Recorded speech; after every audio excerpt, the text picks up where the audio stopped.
The Language of Deceit. Notes and extracts. A visceral tool.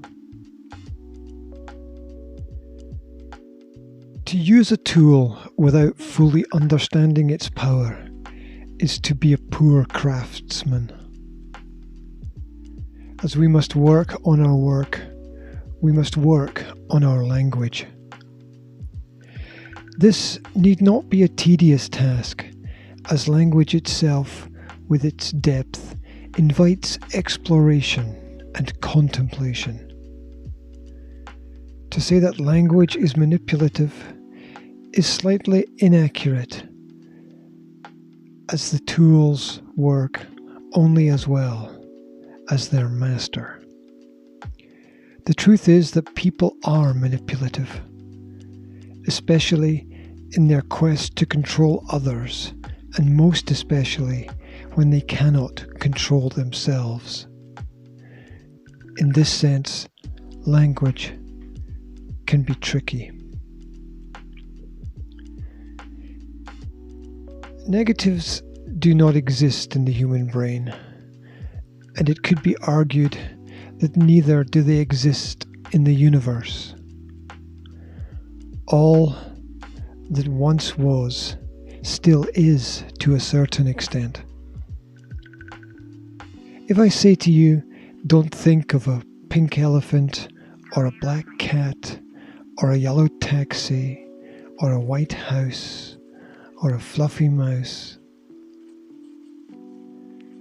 then to comprehend and orientate yourself to respond, you will immediately imagine one of these objects. The negative sentence is an artificial construct that allows you to separate the real from the unreal, a curious necessity.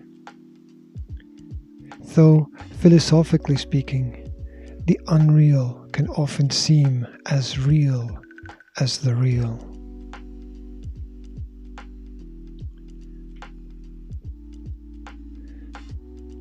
Though not of course useless, numbers are also false and infinite, which is why the pursuit of them has since the beginning of time failed to make anybody truly happy. Of course, poets and artists have struggled with these ideas since the beginning of time. To grasp that beyond our reach has forever been the greatest and most pointless endeavour to undertake.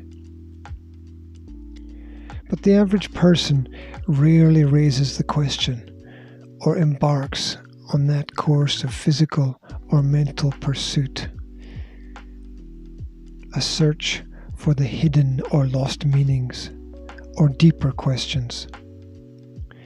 Yet, unless you know what encompasses the world around you, you will not understand where you fit in and with which purpose you should continue. The right direction requires constant attention and correction.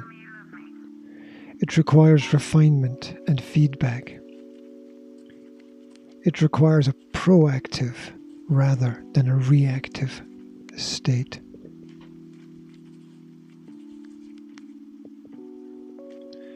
We are at war. It's a battle. It's a personal struggle within our own minds to find meaningful relationships through communication with the world around us. The costs and benefits are legion. Self-control is a prerequisite must. To survive, we must at times separate the body from the mind and the thought from the action. The structure of society pulls us in different directions, and if we are not careful, it pulls us apart. One of the subtle primary aims of modern schooling is to prove to young people everywhere that the majority of their peers are inadequate individuals and incomplete souls who should at any cost never be allowed into positions of control or power. The ultimate aim appears to be to drill fear into young hearts and minds that the need for external societal control overrides the innate urge for creative liberty. It aims to persuade us to replace truth with authority, to replace logic with subordination, and to arrest the free thoughts of humanity. As a result, naturally, it kills all the intellectual empathy that we can feel and replaces it with cynicism, aggression, dissonance, and distrust.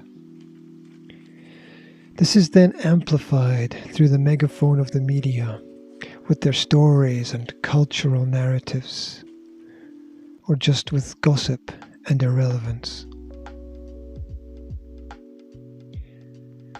How do we step out of this matrix composed by the masters of tricks?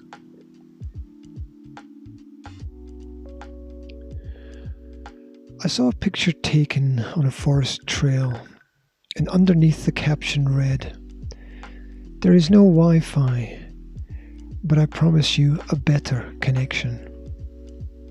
There are answers everywhere, simple solutions, but it takes more than a little effort, care, and patience to find the answer and work out solutions for your own personal need. We overcomplicate things. The work does not need to be so tiring. Even masters must live with their expert blindness. It's important to know that different levels have different depths. In language, this relates to knowing exactly what you need, then being able to communicate well to everyone in your vicinity, your needs and your expectations and your standards.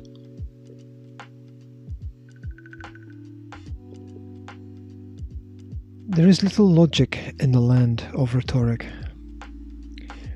Many systems are designed without obvious patterns, so that they cannot be fought or overcome.